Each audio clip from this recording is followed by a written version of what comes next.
Assalamu alaikum. I am Sarwat Jamal. Today I will be exploring more about database concepts under the assistance and leadership of our well-esteemed principal, Professor Khalida Parveen. After completing today's lecture, we will be able to learn metadata and different levels of data. You will be able to define and collect real-world data, develop a general understanding about metadata and existence of data. You will be able to understand how to transform real world data into a database and how to populate current database. You will also be able to differentiate various users of database systems and the responsibilities of database administrator. When we discuss data, it is important to distinguish between objects in the real world, the structures of the database, and the data stored in the database. So basically, there are actually three levels of abstractions to be considered when we talk about data. So we can see the first level is the real world data or the reality. When we talk about the real world data, we can see the systems running or existing system in any organization in the real world. And here we can see a lot of entities and people. Here we focus on real world entities like people, procedures, or roles or processes going on in an organization, and all the roles or all the people working in that existing system. That data exists at this level is called real world data. If we talk about students in a college or an educational institution, then all the data belongs to students, like their name, roll number, class, section, course number, enrollment number, and all these information, all these piece of data, the data set, that is the real world entity. If we talk about patients data in an in a hospital, then we can see the patient ID, patient name, patient disease, date of appointment, and all these information is considered as the real world data. Similarly, when we talk about employees working in any organization, then we can see employee ID, employee name, employee department number, employee salary, designation. All these data sets are the real world data. Then we talk about metadata. As we can say, metadata means data about data or all the characteristics of the data, the properties, what will be the rules, and what will be the constraints which will be defined by the database administrators, database application developers, and the programmers. So here we can see which type of record the field will contain, what will be the data item type or its data type. So that's all about metadata. And when we say data occurrences or existence, then we collect the real world data in any organization, and we mention the structure or we define the structure of database, or apply different constraints, the rules, the set of procedures of any organizational domain. Then after performing all these operations, now at this stage the data is, you can say, ready or prepared for population, for being populated in the database, or it is ready to feed into the database. We will explore more about metadata, that is data about data. Here we will see the characteristics or the attributes or the properties of any real world entity. Now the entity may be any concept, it may be any physical entity, it may be any student, say class, and patients, doctors, employees, any product, any item. So it may be entity. So we can see, as we have different attributes or characteristics or properties of that entity or that object. So we can see roll number, name, address, email, phone number. As we can see, all these fields or attributes or characteristics are representing an entity, that is student. So let's take the first field, roll number. Its data type is integer, right? So we can say there is a field, there will be a field in a relation.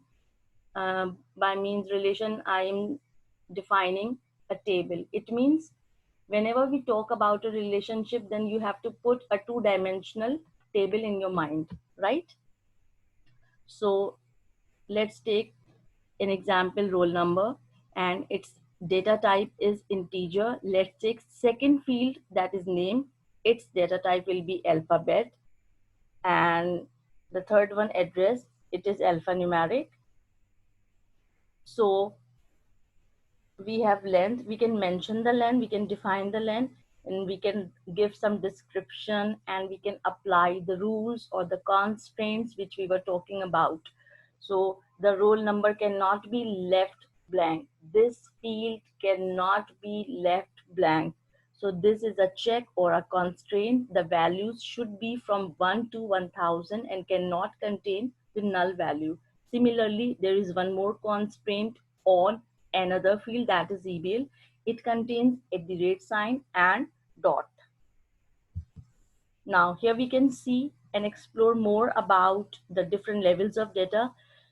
In this pictorial representation, we can see different organizational staff working together. All these are the employees working on computers. Some of them are database application developers, or some of them are end users. So let's take any employee, its name, age, qualification, salary, and phone number. All these are the real world data, as this data is stored in almost all organizations about their employees. Now, if we talk about name, age, and salary, and we mention that name data type should be text, the age data type should be number or numeric, or salary data type should be number or numeric, then this piece of information is the metadata. And this is a real world data. This is an example of metadata. And this information, text, number, all these information about these specific fields, these specific attributes will be stored in a proper structure in another table, that is the metadata. And we can see the table name, age, and salary, and we have entered the data. So these are the real world data, name, age, and salary. That is the, we can see that is the metadata. And when after applying all these data types and some constraints on the real world data, now the data is ready to be entered or to be fed into the database. Now you can populate this data into the database, or you can transform this real world data after applying a set of procedures and rules and constraints, and you can define a proper structure of the data in the metadata. And then afterwards you can bring the external data, which is the real world data, you can bring that data into the database.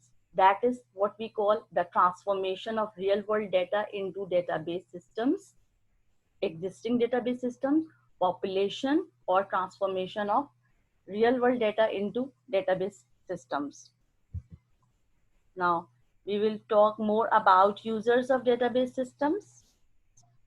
Yes, there are different users of database systems, as we can see: end users, the naive users, and the sophisticated users. So end users are those people who are working on existing database. The database is designed, created, and maintained to serve the information needs of the end users who use the data to perform their jobs. And if we talk about the naive users access data through application programs that have been written for them. They invoke the programs by entering simple commands or choosing options from a menu. They don't know anything much more about the database systems.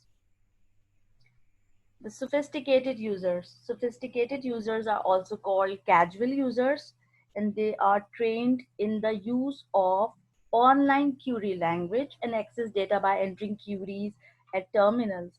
The flexibility of the query language allows them to perform many different operations on the database. So there is a clear distinction or difference between sophisticated users and the naive users.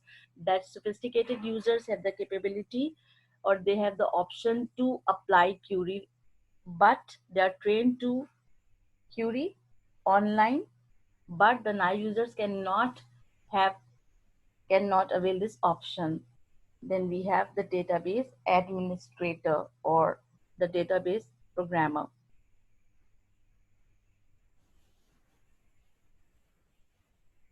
This class of database users is the most technical class of database users. They need to have the knowledge of how to design and manage the database use as well as to manage the data in the database. The DB is a very responsible position in any organization. He is responsible for proper working of the database and DBMS. And the DBMS has the responsibility of making proper database backups and make necessary actions for recovery, and in case of database crash, it is the responsibility, the full responsibility of the DBA to recover the database.